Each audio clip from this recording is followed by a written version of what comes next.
Aparat TNI dan Polri menyatakan akan mengejar kelompok kriminal bersenjata yang melakukan penyerangan terhadap pekerja yang tengah melaksanakan pembangunan jembatan Trans Papua. Untuk mengetahui sejauh mana operasi penegakan hukum terhadap kelompok kriminal bersenjata, kita telah tersambung melalui telepon dengan Kepala Penerangan Kodam 17 Cendrawasih, Kolonel Infanteri Muhammad Aidi. Selamat sore waktu Jakarta atau selamat malam waktu Papua, Pak Aidi. Selamat malam, Mbak Fitri.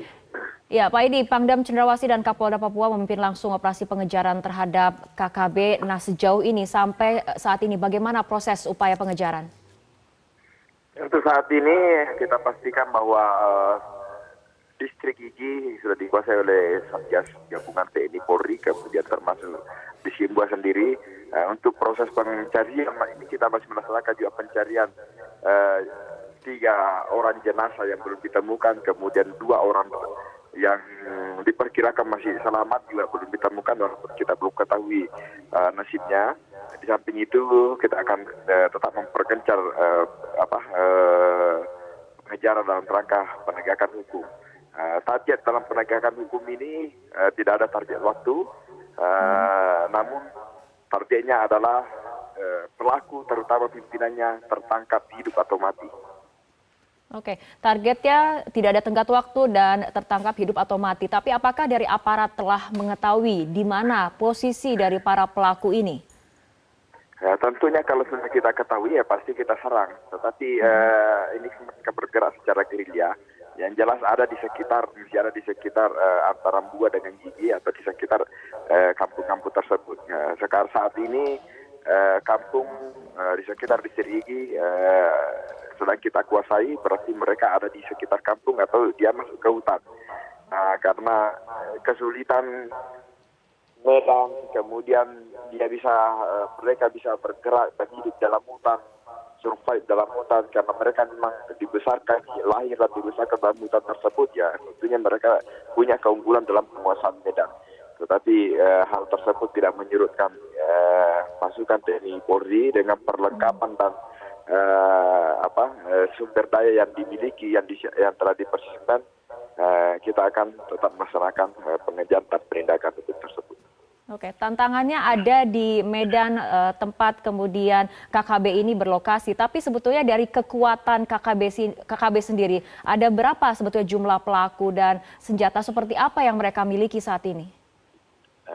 Sesuai dengan laporan dari saksi, disampaikan bahwa dan identifikasi kita selama ini, untuk yang ada di kelompoknya Egyanus Gogoya, mereka kurang lebih 50 orang.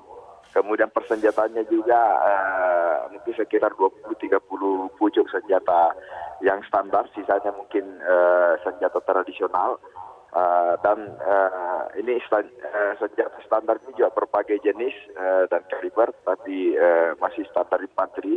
Tentunya kita juga akan menghadapi dengan persenjataan yang sesuai, artinya pasukan yang kita gerakkan hanya pasukan infanteri.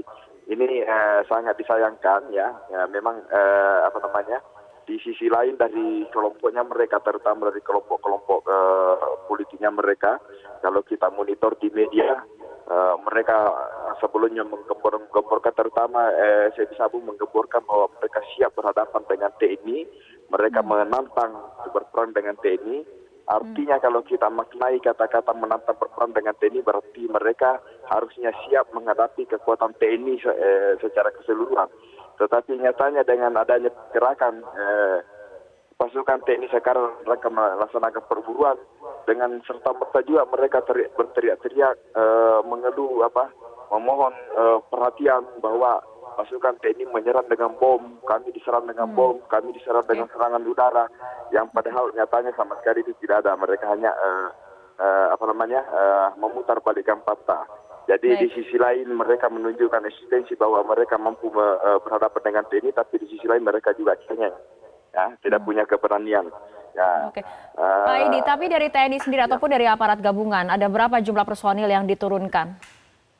Jumlah personil diturunkan tidak signifikan, kita sesuaikan tidak sampai 1 SSK, ya, sekitar 1 SSK yang diturunkan. Jadi dengan pasukan yang ada di Mbua kemarin. Nah, kemudian dalam waktu dekat juga nanti sesuai dengan komitmen Panglima TNI, kemungkinan ada penambahan pasukan tapi dalam rangka untuk pengamanan pembangunan jembatan. Nah, jadi pasukan yang diturunkan ya yang ada dimiliki oleh kekuatan Kodam. Tidak ada penambahan pasukan dari luar atau mendatangkan pasukan-pasukan khusus, tidak ada sejauh ini, tidak ada. Karena juga mubasir kalau kita datangkan pasukan yang lebih besar.